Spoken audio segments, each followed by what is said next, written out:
Greetings, YouTube. Today we're going to be looking at another inspiration source I found on Tumblr the other day.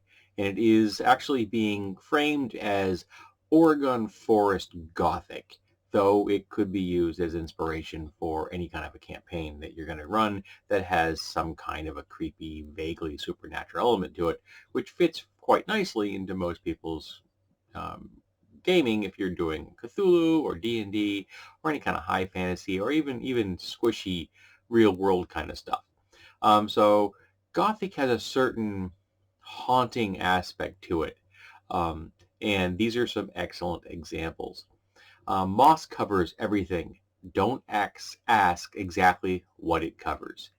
The Forest Service road is a better road than the highway. Be sure to wear orange in the fall. It's the only way to avoid the hunt. Firewood is damp even in July. There is a burn ban. There has always been a burn ban. Yes, something does live under the covered bridge. Leave it a beer now and then and be grateful. Sometimes there are bones in the hot springs. Do not disturb them. Toes are supposed to have webs here. Careful the deep silent woods way up in the mountains. Anger the trees and they won't let you get out. Aunt Jen says to take a stick when you go outside in case of turkey attack. Everyone knows Bridge of Gods is a toll bridge, but what is the toll? This cabin is an empty vacation rental. All the cabins are vacation rentals. There is no way to rent them. Dry shoes are a myth. Try sandals. Logging roads run for miles. Is it in the same road? Get down the hill before it snows. Those old folks live up the creek by themselves for a reason. You don't want to meet them. Try to dig a boulder out of the yard. It is bigger than your car, bigger than the house. You can't stop digging. Sasquatch is tired of rescuing hikers. There's a tree across the driveway. There will be a tree across the driveway every weekend. You will need a new chainsaw again. The sound at night. It's only a cat, we hope. Some of the clear cuts are haunted. Watch for the bones. Or are those stumps? The creek is talking to you. Will you be the first one to admit it? We don't go up that valley. Don't ask why either. The alders multiply if you turn your back. Sometimes shapes appear and disappear in the rain. Sometimes you'll recognize them. The sawmill runs all night. You'll never meet anyone who works there. Do not leave the summer camp property, not that you could. The mountain is always watching.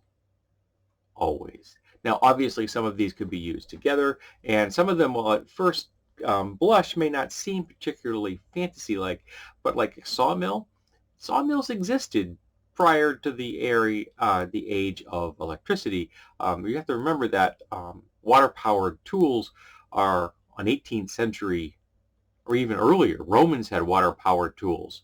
And so you could have sawmills once you have decent steel for saw blades. There's no reason you can't have sawmills in a in a high fantasy setting. So a sawmill that always runs but you never see anyone working at it could still be a thing in a high fantasy setting. And obviously, like I said, some of these could be pieced together or interconnected into a chain to create an adventure. I found this on, what did I find this on? anxietygardeningtumblr.com. I don't know who was the original author of it. I don't see. I like the tagline for this Tumblr, therapy and snacks. I endorse both. Yeah, I don't know who the original author was on this one. But it's got a nice evocative feeling to it. I quite like the vibe that they've come up with. In fact, I read one last year about Voyager, Star Trek Voyager Gothic, dealing with the shuttlecraft. because the shuttlecraft were mysteriously so numerous and so scarce, and they always seemed to be more than there could have been, but then you never had the ones you needed. And it was just this strange mix of things that didn't exist.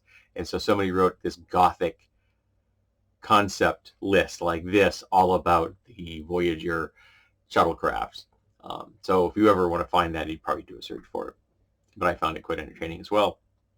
So I hope this particular inspiration source is useful, and if I remember, I will put a link to this person's Tumblr, so maybe you can at least go peruse the rest of their therapy and snack selections and see if any of it, the rest of it, is to your liking. But yeah, so if you have any other kind of inspirational lists like this, feel free to link them.